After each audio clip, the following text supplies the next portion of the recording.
Welcome to the Bearded Finisher Podcast, your one-stop show for all things finishing and coatings. Your host, Zach, and a variety of industry experts will guide you through the art of perfecting your finishing and business game.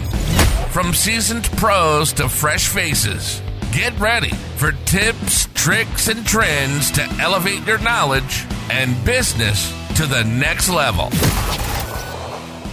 What is going on, everybody? Welcome to another episode of the Bearded Finisher Podcast. Today's episode, we have got the one, the only Louis Jasso out of Houston, Texas. What's going on, Louis? How's it going? It's going good, going good. So, how busy you guys staying down there?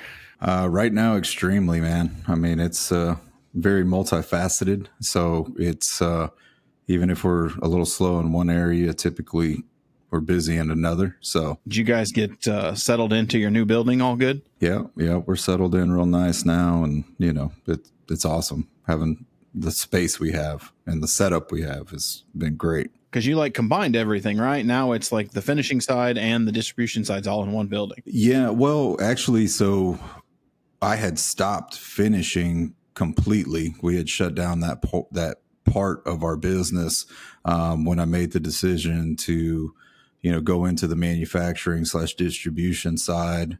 And then I guess before moving into this building for like the last year prior to that, we just had a bunch of millwork companies that were just begging us to take work essentially. And this building that we're in, I seen it pop up for lease, made a call. We looked at it the same day, and it just worked out perfect for us to start the finishing side up again, because it just kind of coincidentally, my head finisher that used to work for me and my helper were both out of work. So, and there was like this big project that we could have taken, and we did, and it worked out real well. Yeah. I mean, I get that. I from time to time, I wish I was still in the business. It's short lived from time to time, but Yeah.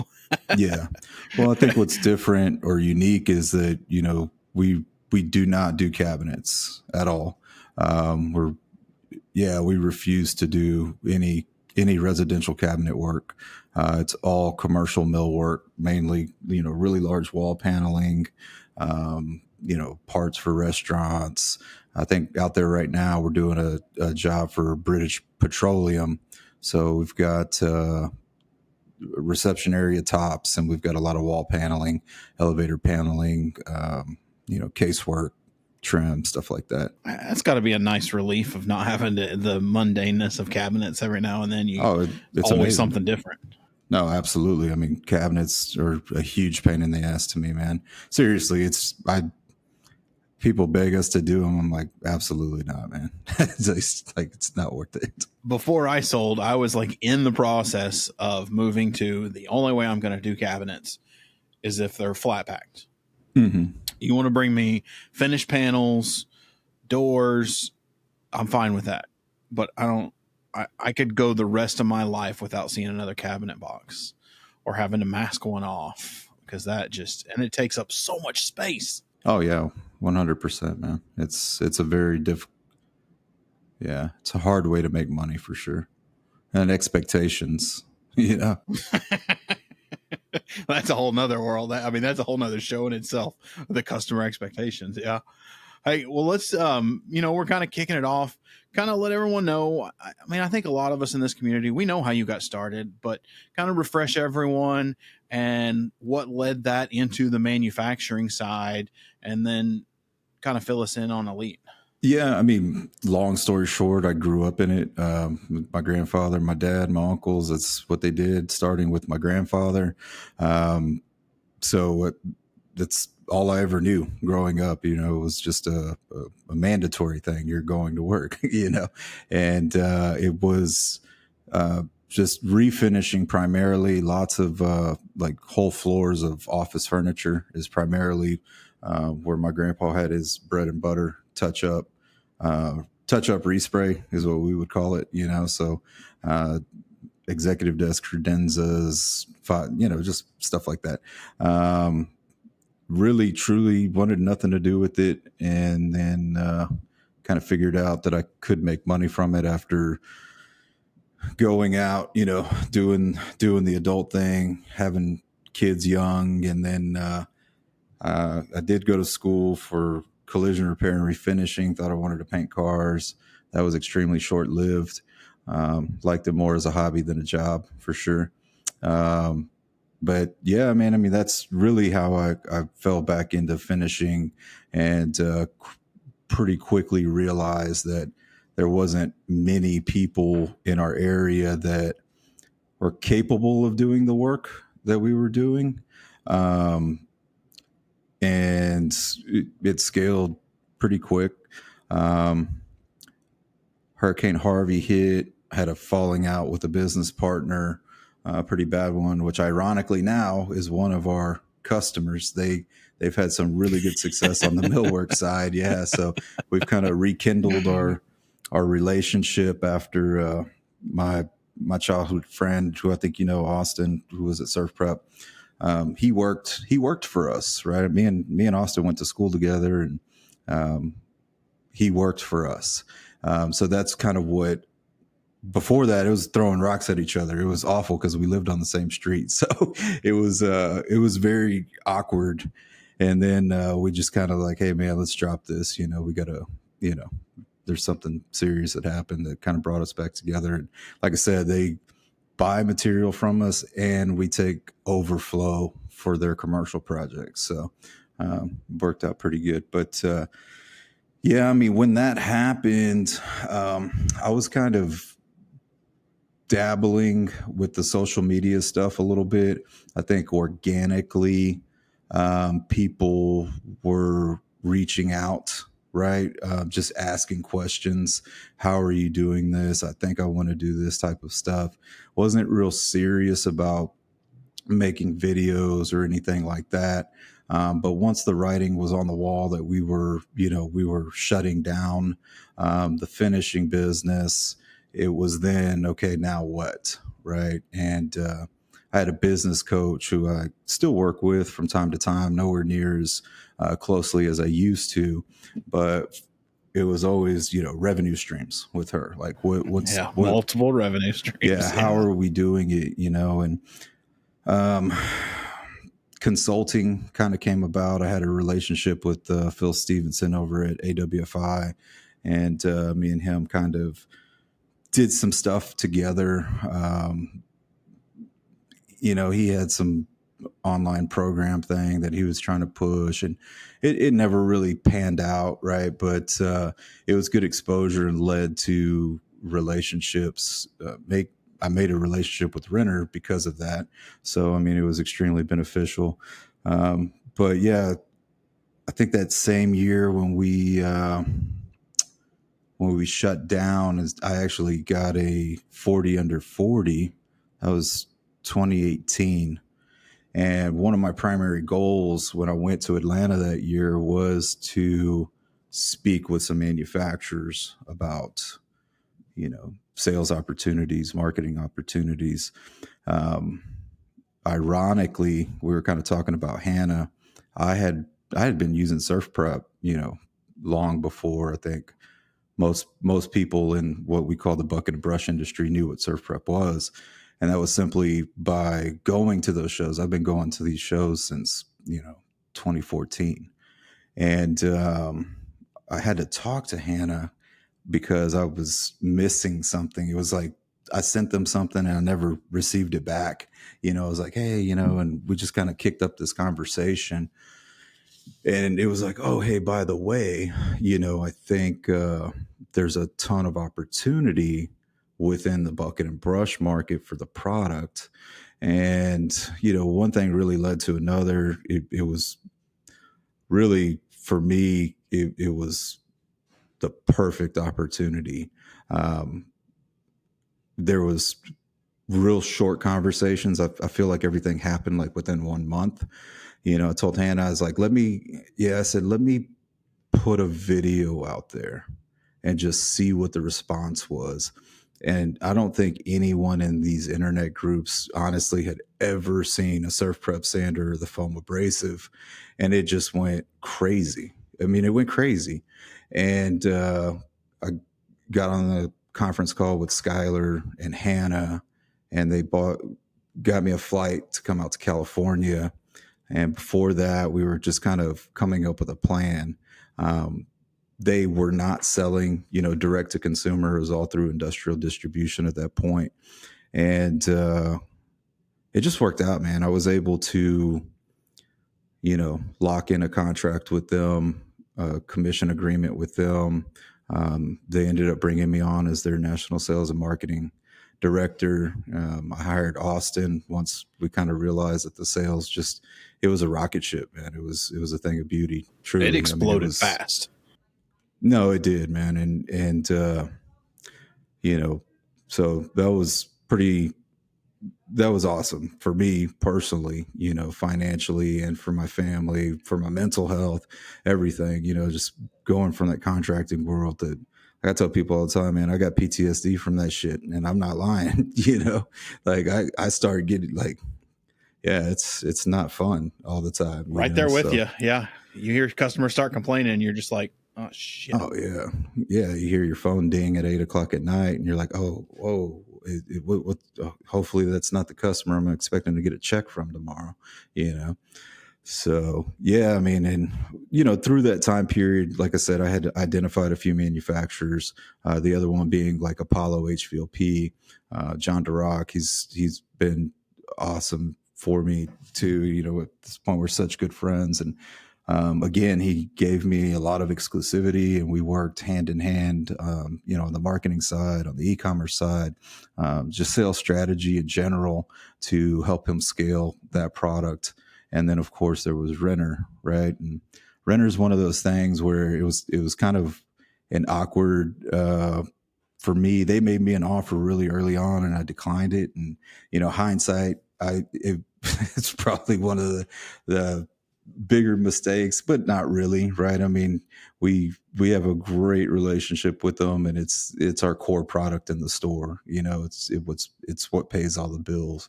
But I don't think they had any idea how big it could be in the bucket and brush market at that time when they made the offer, right? So we did end up securing a 1-year marketing contract with them prior to COVID, to kind of launch that product into the bucket and brush market a little bit. And it was really difficult. There's a lot of red tape with these, Italian companies, because you can't do anything, like literally nothing, without their approval or consent. So, and they don't understand. They don't. The American, I don't want to call it infatuation, but the social media marketing, to them, it's just like they don't get it. Yeah, and I think a bigger part of the problem as well was that the bucket and brush market wasn't their market, right? It's like gallon cans was a foreign concept to them. Not that they don't have them, but it's like, why do you want to sell so many gallons? Like we're trying to sell drums and pails, and it's like, yeah, but these guys aren't buying drums and pails, and I think, it's just, it's weird. Right. And I guess for me, that's where I was kind of hesitant. Right. And even still, even though Renner's like the largest Italian wood coating manufacturer around, pretty much, I don't think people realize how big they are. It's still a struggle to get them to come on board with it 100%. Right. They've come a long way, but it's not where it could be, especially with a company like that. Yeah. Well, I hear that, and just through the grapevine and talking to people, that do you pull from Renner North America, or do you pull from Renner Italia? Both. Yeah. So, I mean, Renner North America is the importer for Renner Italia. Well, I know they're making some stuff here now, some of the water base they're manufacturing here, but they still pull stuff over, a lot of the solvent base. And I mean, just through all the interviews and people that I talk to, they've been really focused on the architectural end user side, the bucket and brush side, we'll call it, for I don't know, say the last 7 years, pretty hardcore, maybe 5. Well, like, so when we had the contract with them, this was the CEO over there. His name was Evaristo. He's no longer there. That was pre-COVID. So I want to say that was 2019 when we had that contract. Or maybe it started in 2020 and it went to 21, but it was real awkward because COVID was right there, right? Yeah, I think that's right. Because actually I resigned from Surf Prep. My official last day was December 31st, 2019. So, but yeah, so they hired Mike Daup. Me and Mike Daup worked really well together because, you know, we were like the only Americans, and everybody else, there's a lot of Brazilians there. So I don't know. A lot of people don't realize that Renner is huge in Brazil, and actually, Leopoldo, who's running North America now, is Brazilian. There was a guy, Rafael. Those were all like the key players, right, with Renner. And because they weren't staffed like super well in North America, but they were staffed well enough to take care of the industrial end users.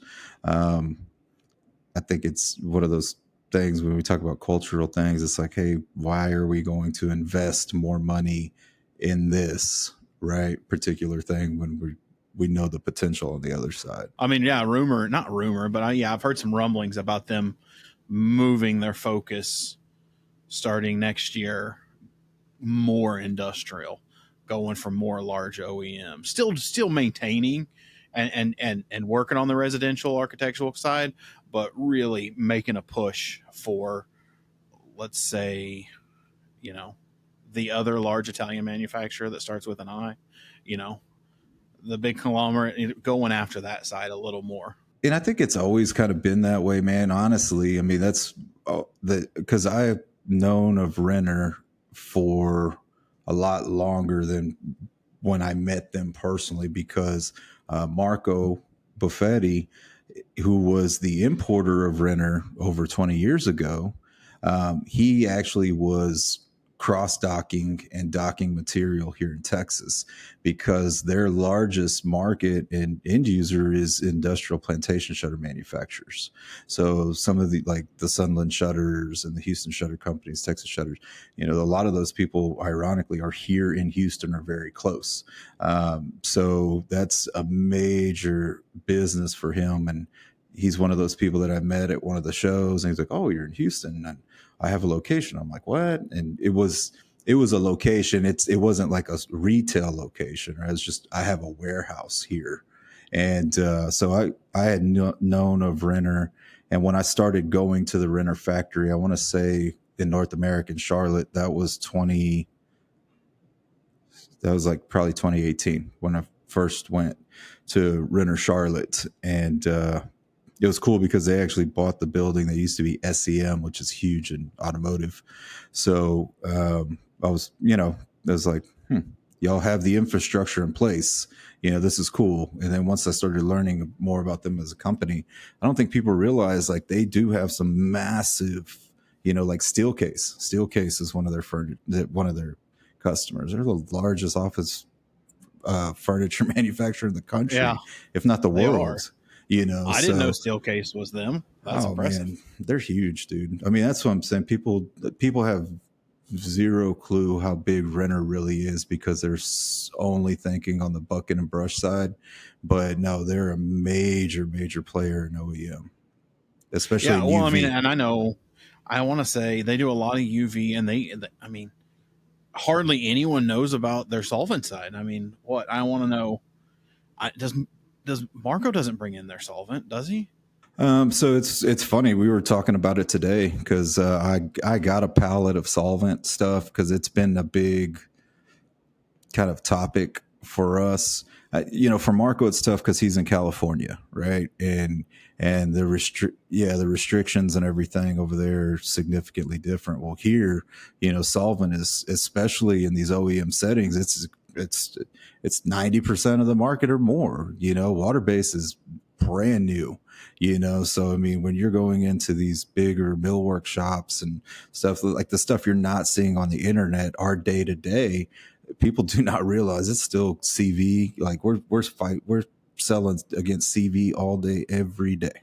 Well, I mean, CV and precats are still huge. I Yeah, mean, precats are huge still. SW's two largest markets in the entire country. Number one is Dallas, and number two is Houston. I mean, they do almost $1 billion between those two markets. Oh yeah, It's insane, absolutely. and almost all that's in solvent based. But Yeah, for I sure. know the guy. Is it Woodworks? Yeah, Woodworks up in Illinois that does the Renner solvent. And I mean, I tell people, I love water base. Water base is a great product. But if you give me a choice, I'm picking Solvent 2K any day of the week. I love Solvent 2K products. I think it's different for everyone, right? And I think when we're talking like the internet side of things, where I'm talking specifically, water makes the most sense for the majority of those people because from my experience, right, as talking to these people as customers on a day to day and answering questions, I'm gonna say 95% of them don't have a spray booth, right?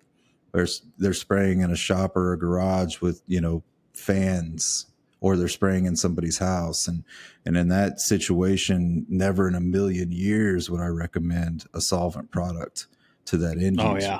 I mean, I've been in the industry a little over 15 years. Been in construction for a while, but when I got full into the painting side and bought my father-in-law's company and took it to cabinet refinishing, like I remember getting into social media when it started getting big and having booths and spray facilities 10 years ago, 12 years ago was unheard of. Like no finishers really had those. Everyone, you sprayed in a garage, you sprayed in the kitchen, and 9 times out of 10, it was pre-cat, post-cat lacquer, or maybe a CV, but it was still all done in-house. The whole concept of spray booths and having off-site facilities, I would say, the last 7, maybe 10 years has just exploded. hmm And I think that's really, why a lot of people used to reach out to me, because we had those things, right? We had a 12-foot open face spray booth always, right? We had cabinet door racks, we had downdraft sanding tables, we were using Kremlin pumps. We had it all, and so people were looking at it and being like, whoa, what is that, right? For me it was like, Yeah, in that industrial side, it was still highly prevalent. yeah, because for me, like, that's a lot of people trip out because I'm not a painter. I know nothing about painting walls. Nobody's ever paid me to paint a wall or outside of a house or anything. I know nothing about it, and I don't really care to learn anything about it, because my experience is 100% in wood coatings, and automotive coatings as well, but not that part. So for me, professionally, being able to capitalize on the bucket and brush market and introducing products like Surf Prep that are electric, right? Products like Apollo that are portable, products like Renner Water Base that if you're using Emerald, it's not a difficult transition, right? That are extremely easy to scale, for a person like me and companies like that, like an Apollo or a Surf Prep that are family owned and smaller and can grab onto it. It's been an absolutely amazing journey, man. Yeah, it has been a interesting couple of, probably I'd say the last 7 years have been really crazy in the wood coatings world.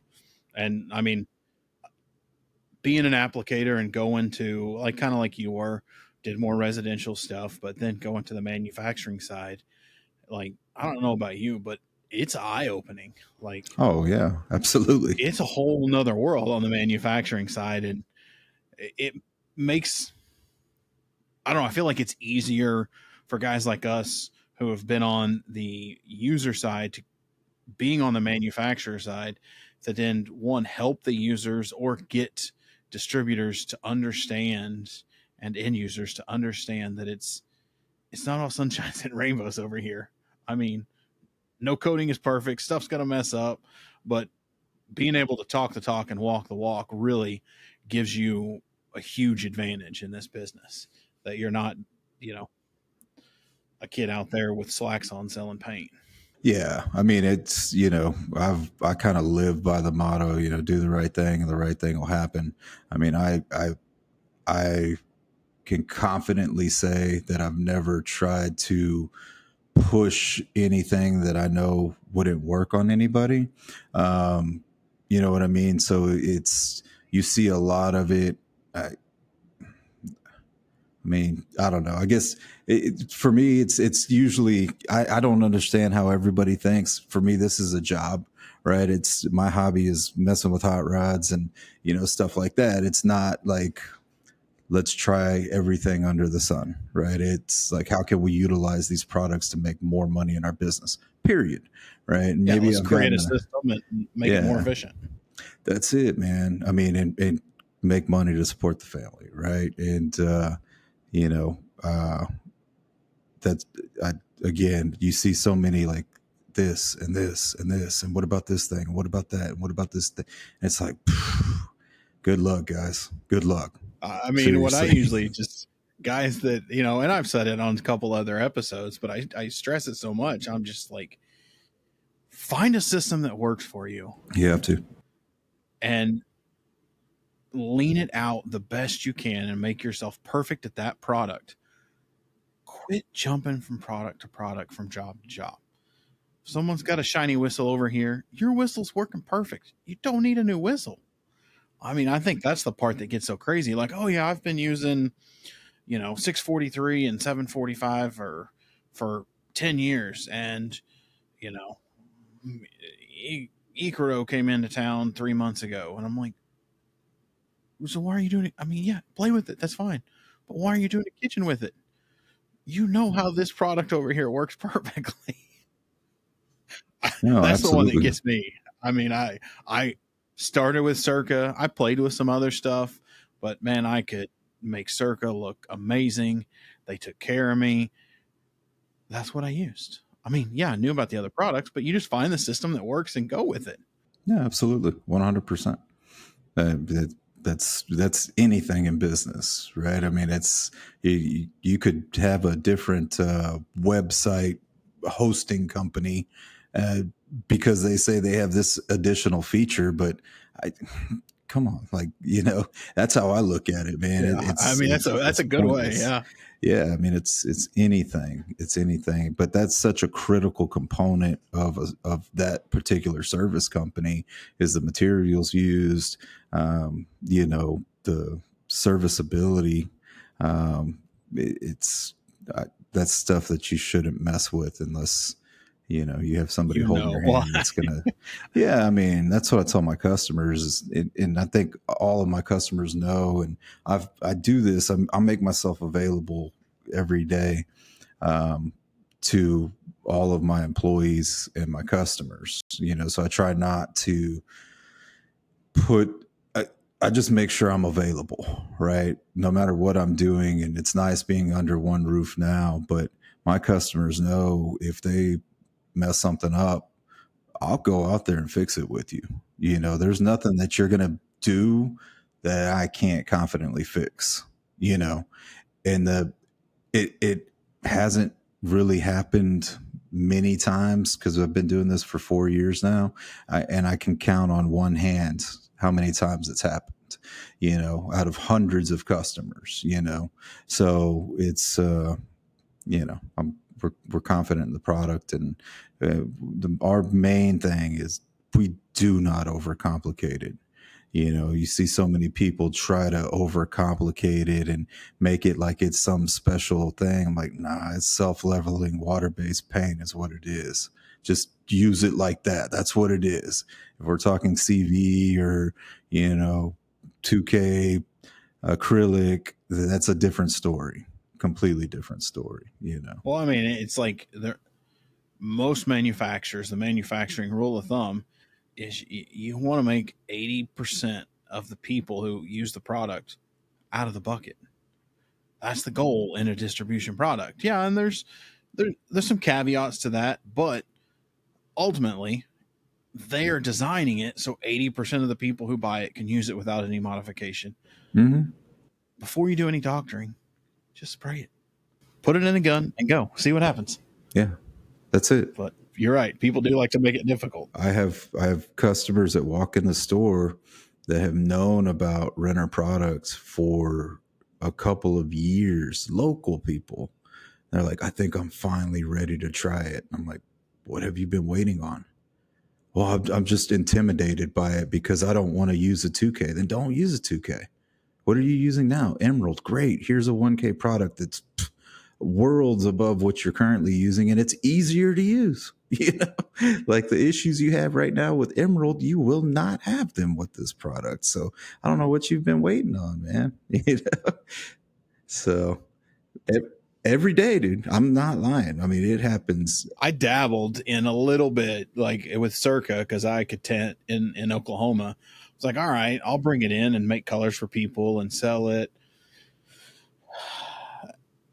Man, you get a deal with special people award, because even with finishers, I mean, I think I did it for like a year, and I was glad to be done with it, because Were you doing it manually? oh yeah, the tinting on Circa was all by weight. The only because I did it for my company, for my finishing side, and then I had people that wanted to try it. They wanted to use a 2K solvent, but the distributor up in Oklahoma, they wouldn't bring in the colorants, but I did. So they would just buy it for me, and then I would weigh it out. And it wasn't necessarily the matching that was a pain in the butt. It wasn't a big deal. It was just the like you said, I've been waiting for so long. I pull the trigger. I finally buy it. Like, you spray CV all the time. This is CV with a pot life, but it's going to lay down better. You're not going to have the callbacks, but you still get 1,500 phone calls as soon as I pull the trigger. Oh, it did this, and I'm like, it's paint, bro. Yeah, yeah. Like, My solvent end users, if I know they're solvent end users, the first thing I tell them, I say, it's going to look like shit off the gun. And they're like, they usually always say, man, I'm glad you told me that, because that's what I tell them. I say, it's going to look like shit off the gun. Don't worry about it. And don't try to put a piss code. There's none of that shit. It's put 4 mils. That's it. Just spray 4 mils on there. It's not going to run on you. Yeah. If it looks dimply, it's okay. Yeah. Just leave it alone. Just walk away from it, dude.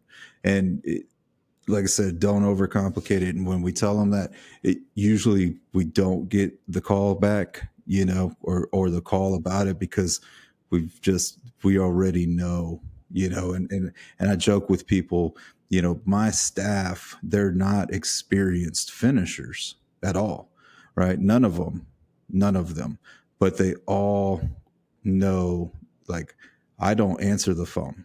When people call, it happens all the time. Is Lewis available?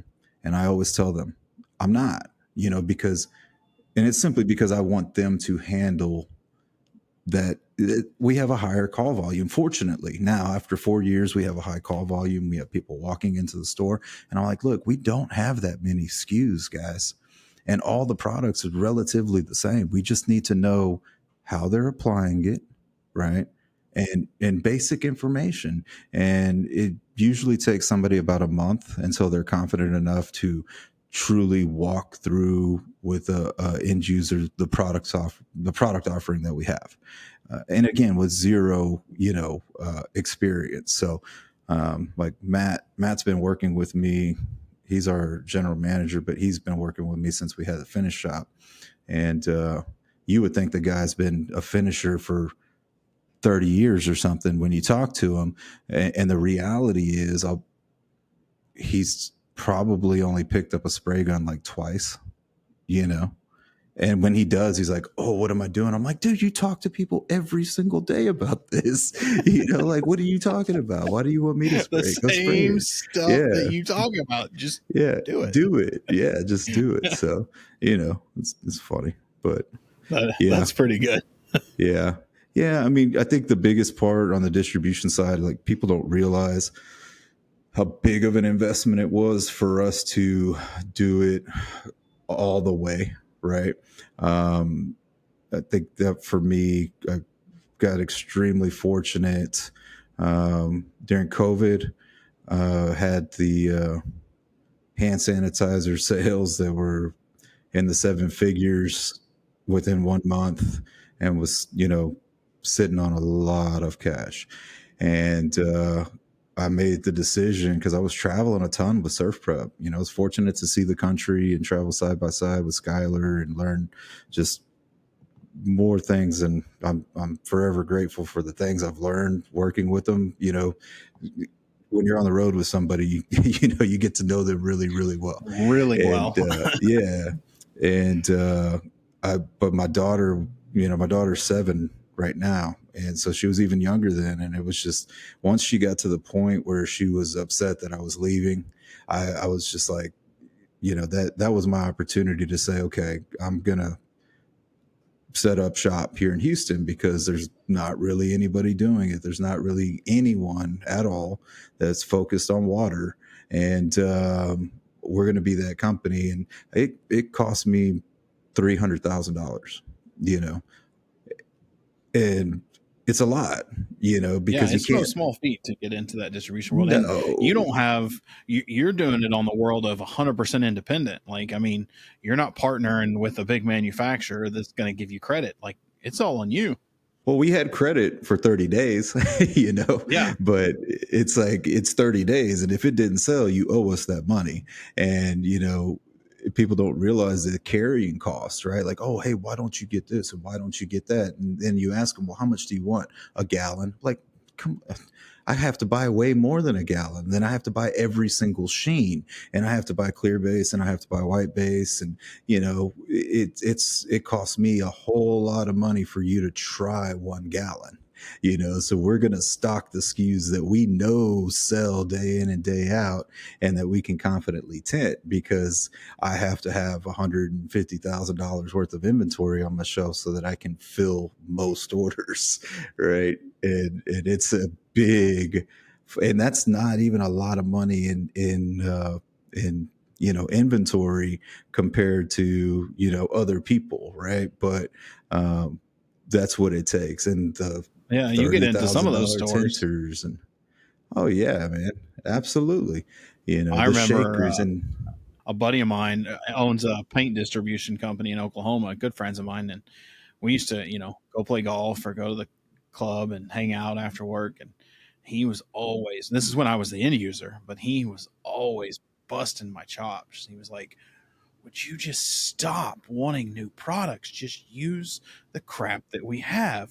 You're killing me with all this stuff. And I'm like, come on, you're fine. You'll be okay. And then I go to the other side and I'm like, sorry, Travis. yeah, exactly. No, and I think people, yeah, I've gotten this reputation. I mean, of people like, oh, you're an asshole. I'm like, am I though? I mean, I mean, because again, everything I do professionally is to make money, right? And what I'm not going to do is lose money if at all possible, right? So if I'm an asshole because I don't want to try everything in the world and spend a bunch of time, and that I think it's just common sense. It's just common sense. So Well, I mean, I can see that, when it's your money, you're like, well, I mean, you want to forfeit the bill for this pallet that I got to buy for your gallon. That's cool, man. You can slide the money in here and I'll pay you back when I sell it. exactly, yeah. But it never happens that way, right?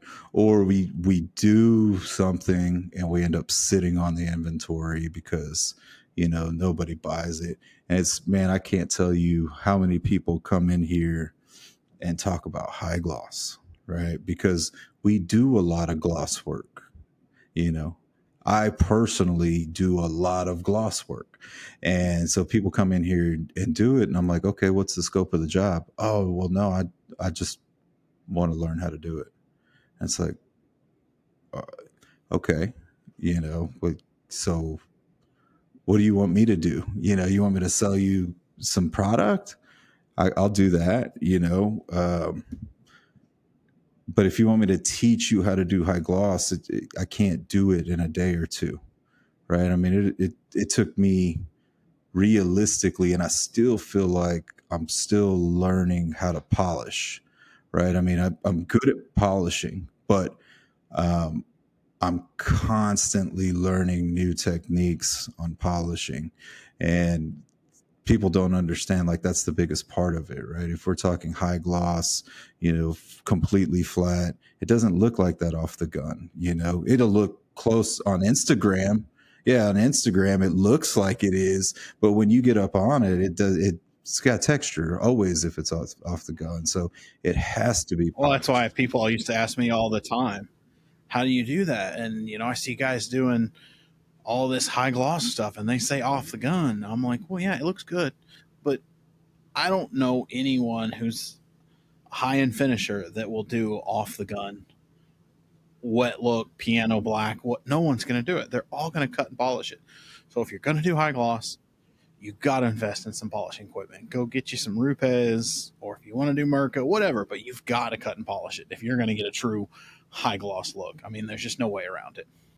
Yeah, and like I said, it's next to impossible to teach somebody. Sure, I mean, I could teach you the mixing ratios, and I can teach you what pressure to spray it at. I can kind of show you what to expect it to look like before the polishing process, and that in itself can be a lot, right? So the chances of me being able to teach you even in multiple settings is unrealistic. And I am willing to do that the second you walk through the door, you call me and say, I have this project that I'm doing, right? Because that changes the entire situation, right? But I just want to do it because I think it'd be cool to say to my customers, I can do it. And I say, man, I think that's the stupidest idea you could possibly do, because if you work with me for one day and you go and tell somebody you know how to do this, man, that's silly, man. That I would say go like paint a bunch of stuff at your shop that is for nobody and practice for like a year and then go say to somebody you can do We it. got into it and it was good. And I would say when we got really good at it was I went and messed up and landed a 35,000 square foot job house, and all the cabinets were full overlay, metallic base coat, and wet look buffed out on the top. And I mean, we were there for 2.5 years. Mm-hmm. By the end of I that bet. job, my guys were freaking awesome at high Yeah, gloss. of course. Oh yeah, absolutely, man. Yeah. I mean, I get it. We're doing, I've got a truck bed. So we started doing these custom truck beds as a company now. And I've got one out there that I'm doing. And I think realistically, I've probably worked on it 10 hours, right? And it's 90% done. But it's taken a long time to figure out the process and the product to be able to get it to that point that quickly, because man, I've spent weeks on some of these things, for the TV show and stuff, and just like different species of wood and just meeting the expectation, because when you're in that world, like perfection it's a must, right? And um I've gotten myself into situations where I'm like, shit, man, we shouldn't have used uh, leopard wood or whatever the hell they call it. It looks, I think that's called leopard or something like that. I can't think of Yeah, the yeah, I know what you're name talking of it. about. Yeah, one of those really oily, orange oily Yeah, species of wood. but God, man, to do a full fill high gloss finish on that stuff, that thing has like craters. It's like it's ridiculous, and it was a nightmare. It took forever, and it was a lot of it, So we did yeah, we did a coffee table for a customer. Not a coffee table; it was a dining room table, and it was like 10-foot diameter. So the guy who built it, and it was solid. I don't know. I don't think it was Sapele, but it might have been Sapele. Really deep ass grain, and then it had knots in it that were as deep. I mean, it was, and he had to build a custom angle to get it to us, and a high cube trailer. And man, I screwed that thing up so bad. It's gonna happen. We ended up sanding it down. I think I wasted 4 guns before I got smart and went to Harbor Freight because they're spraying polyester to fill all the grain. Yeah, you throw those guns away, the purple guns. Yeah, but I went through like 4 decent Iwata guns, like, the Air Gunzas. I went through like 4 of those before I was like, well, what the hell am I doing? Yeah, when you start messing with polyester, man, plural component products, it's you absolutely go to Harbor Freight and buy a bunch of those purple guns. By the time we ended up finishing it, we did it with a BASF clear. This is one of the most beautiful pieces I've ever seen. But I feel like you on the truck beds, you felt like committing murder a couple times halfway through the project. Yeah, we've gotten good at it, man, on these, just like we're doing a curly maple bed right now, but it's, crazy. It's blue and it just looks insane the way, the depth of the finish. And in the automotive world. Any of them going to SEMA? This one will no, because SEMA's in like a couple weeks. But we have a big show here, Lone Star Throwdown, LST, which is like the largest custom truck show in the country. And we've got 2 trucks that'll be there that are being debuted with our product in the back. One of them I've been posting it on TikTok. It actually went like really viral on TikTok. And it was really good for us. Is that the one? Yeah. Yeah. It got like 5 million views on TikTok and it was awesome, man. We got a bunch of business out of it, man, which was amazing, like truck bed business and material business. So it was really good, but we'll have those 2 trucks at LST debuting, and we've got a bunch in the pipeline, so we've got a little waiting list awesome. now, which is cool. Yeah, because if always wanted to redo an old Studebaker, just go and get an old like 50 Studebaker or completely redo it. But now I kind of want to mix things up. I want to redo an old Studebaker and I want to do a swap and make it completely electric and just piss off every old car guy when you go to the shows, just because I think it'd be fun. Yeah, I'm the same way. I've been saying it for a few years, right? And just because I hang around with all, we're like the 40s and 50s models cars is like the era that I love, and I have several. It's a very expensive hobby, but it's very fun, right? And I've been telling people that I'm going to find a wrecked Tesla and throw it in something, and people have done it. Like there's a guy that had a 49 Merc that was like chop top bags, like beautiful. And it was a Tesla power plant, and it was a controversy. It still is. Yeah, I can see just all the old car guys and truck guys just like, just shun you. Like, what the hell are you doing? But man, it's happening. I think when I was at SEMA a couple of years back, Ford revealed like a retrofit electric motor that was going to retail for like, I'm going to call it $6,000. That the whole point of that power plant was to go into anything, right? Take your gas motor out and put this in. It's like a crate electric motor. I know there's exactly. I've heard of a couple guys doing like crate electric motors, but I hadn't heard of anybody mass producing them. So to see Ford or somebody doing that, I could change things up. That's pretty cool.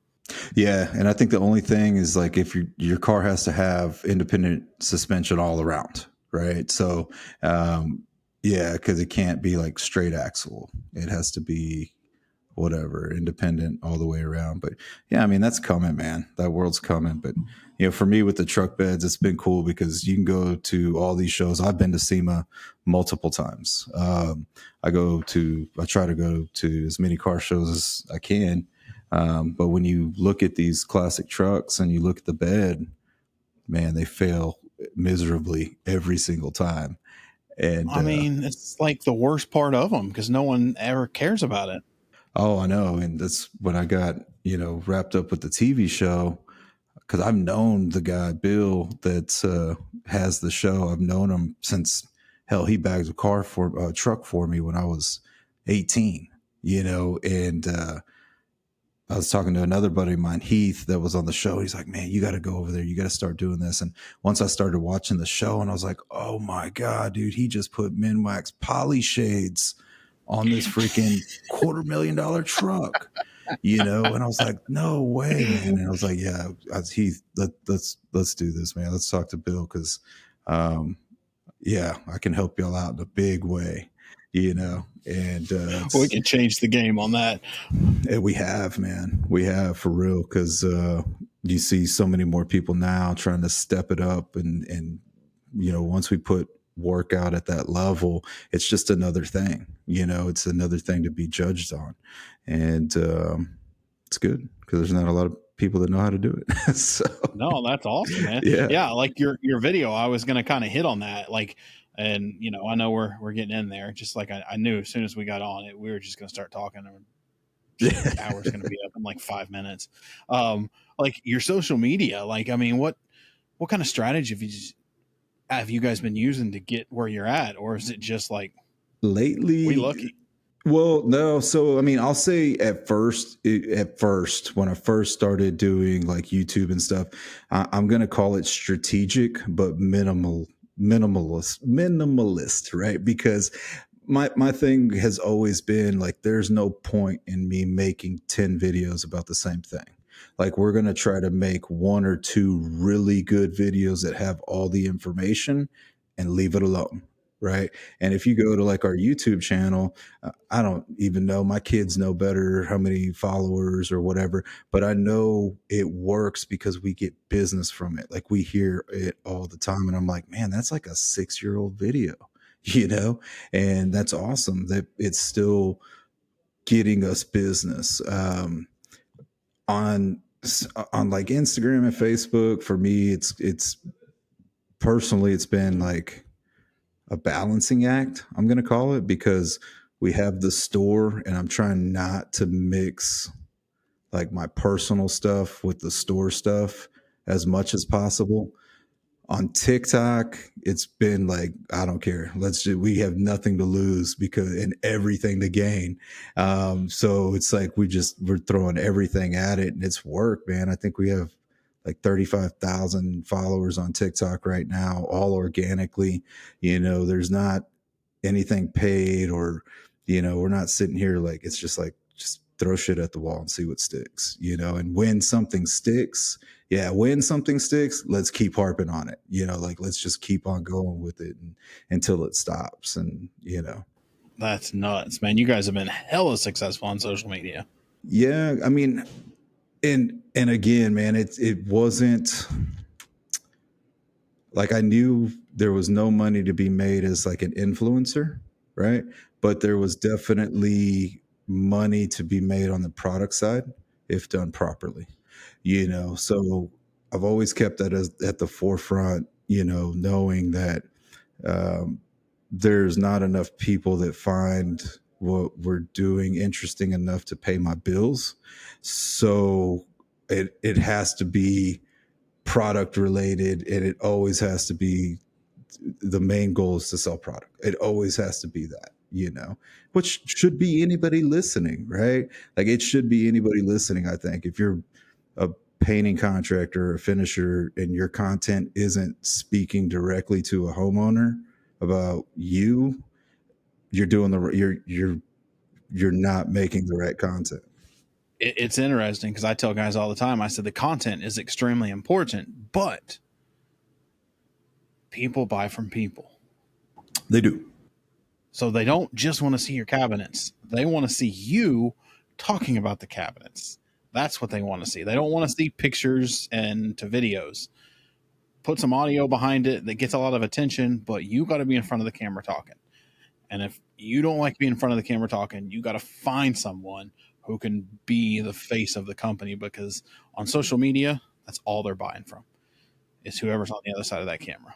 Yeah. Or voiceovers now, like that's what's Voiceovers awesome are too. getting hit. Just do something, and always make sure you're, why you're doing it. Right. Yeah. You got to have a purpose and a reason. Yeah. So how about, and we'll kind of wrap it up. A few last questions, advice. I mean, what advice would you have somebody getting into the finishing business as far as starting off in the cabinet finishing game? Maybe they're a house painter and wanting to jump ship. I mean, what would you say to them? Man, I mean, kind of like we've already touched on. I mean, it truly is what I do on a day-to-day basis as a distributor, is giving that advice on how to get started. And it's number one, find a distribution partner that you can trust, that has the experience to be able to help you through any and every situation that you might possibly face, right? Whether that be online with, I know shipping products is big now. We ship product every single day. But I think that really is the most important part, is finding that person or that company, because there's so many opinions online, right? I see so many people that are just, dude, they're lost. They're confused, right? I mean, seriously, they're just confused and lost. And it's really sad, because that person, I always look at it like this, is like, you're genuinely trying to feed your family, but you're lost on how to do it because you asked a simple question and you got 30 different responses, right? And and and none of those people are going to be there to dig you out of the hole that you could potentially dig yourself in when you go down this rabbit hole, so I think that it really is the most important part, and making sure, there's accountability there, right? Like for us, that we have to have accountability. I can't sell you product and it fails and just say, oh, sorry for your luck. Yeah. No, I mean, Everybody else is fine. yeah, I mean, we're going to call Renner, we're going to call the lab, we're going to have them pull the batch, get me the lot number, let me come out and see, or shoot, if I have to pull my guys off of what they're doing back there, we all go over there and start sanding it down, we're going to make it happen. Or we'll spend a massive amount of time on the phone or a conference call figuring it out, So that, and then also, it might seem like it's a higher margin business because the numbers are higher, but I've seen those margins diminish for a lot of people very quickly once they start making capital investments in equipment and space that they might not need.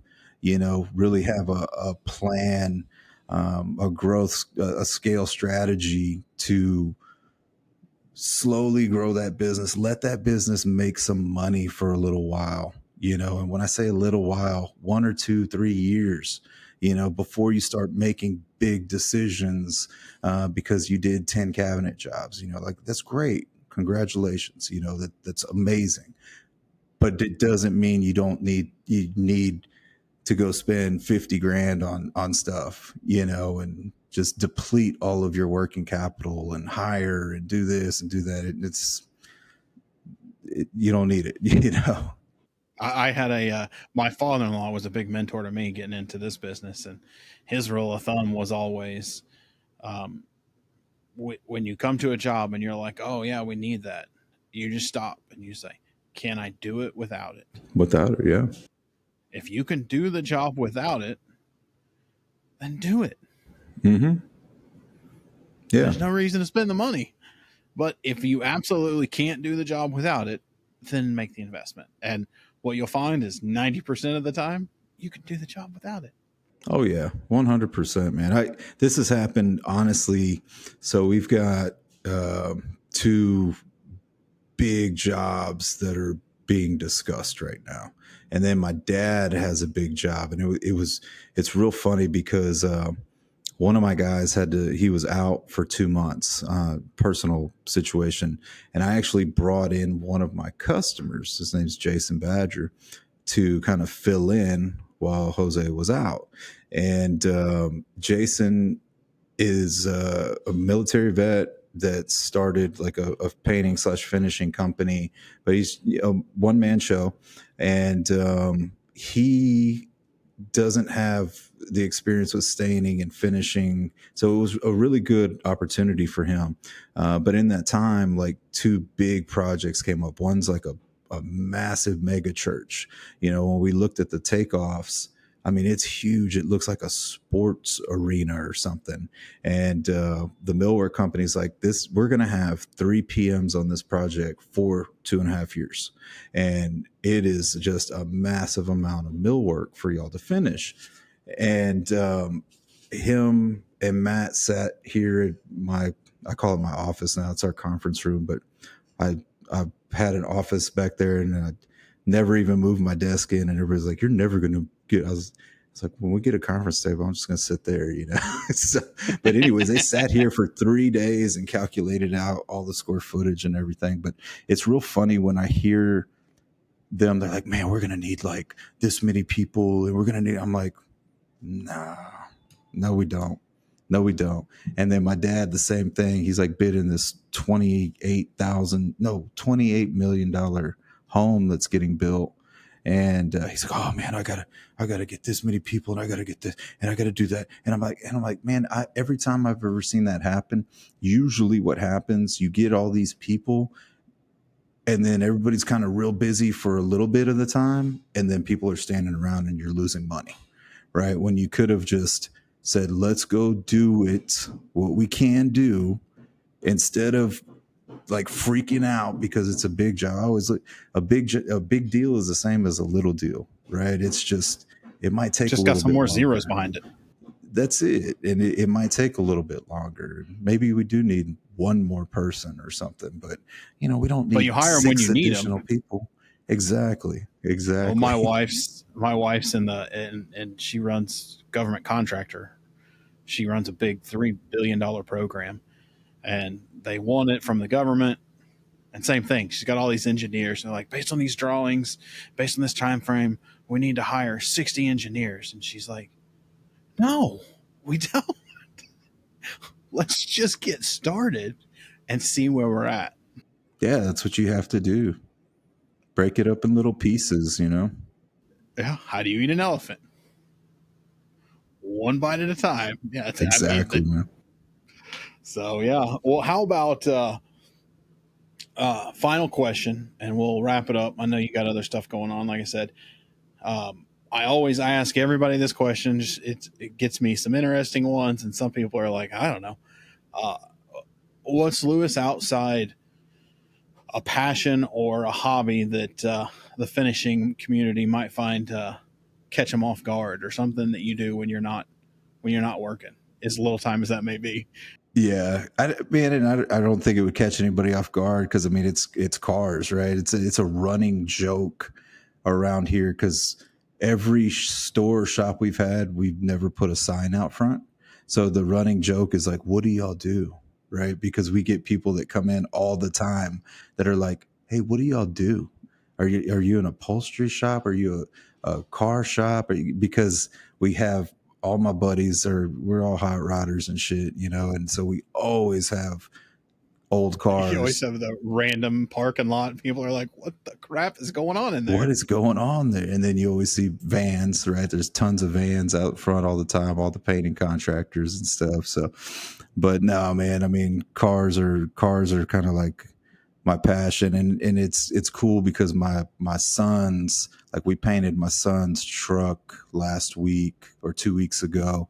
And then another one of my sons, he's got a little, I got him a little Blazer, and it's on air ride and all shaved, and we're making plans to paint that. So it's a good, way for me to connect with my kids, because I had kids super young, and honestly, man, I mean, I didn't have, like, building these businesses, I just didn't have the time to spend with them because we had to eat, man. There was a lot of us. I have 6 kids. I don't know if a lot of people know that, but I have 6 kids.